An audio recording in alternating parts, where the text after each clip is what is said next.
रेल्वेचं काम पाहायला जाणार आहे. ज्या कामासाठी आलो अजून त्याची पुढं तयारी आहे. ती जाणार आहे आता. मी DFCचं काम पाहणार आहे. मी त्या ठिकाणी MRVCचं काम चालू आहे आमचं. डहाणू ते विरारपर्यंत स्टेशनचं काम सुरू करतोय आम्ही. त्या कामाला पाहण्यासाठी मी आता जाणार आहे.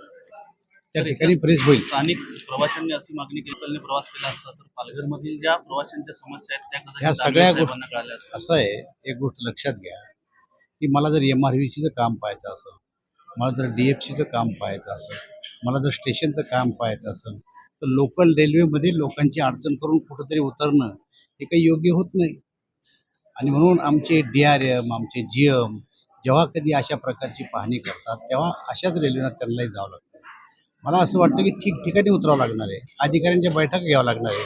आणि प्रदीप पोळ आमचे ADRM Mumbai central railway, Sunil Tiwari ADRM Mumbai, Arun Kumar, हे सगळे अधिकारी सोबत आहेत. त्यांच्यासोबत आता बैठक येणार आहे. DFCचे अधिकारी आम्ही बोलवलेत, त्या ठिकाणी MRVCचे अधिकारी आम्ही बोलवलेत. या सगळ्यांचे या भागातल्या सोयी सवलतीसाठीच आम्ही आलेलो आहे. त्यामुळं लोकलना प्रवास करायचा ना आम्हाला ज्या पॉईंटवर जायचं ते काम पाहिजे त्या ठिकाणी आम्ही रेल्वे नाही रोखू शकत. त्यामुळे नेहमीचं चालणारं काम आहे. त्यामुळे विशेष असं काही मुद्दामहून आम्ही केलं असं नाही.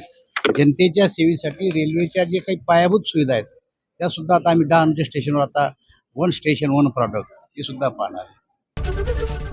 ABP माझा, उघडा डोळे बघा नीट.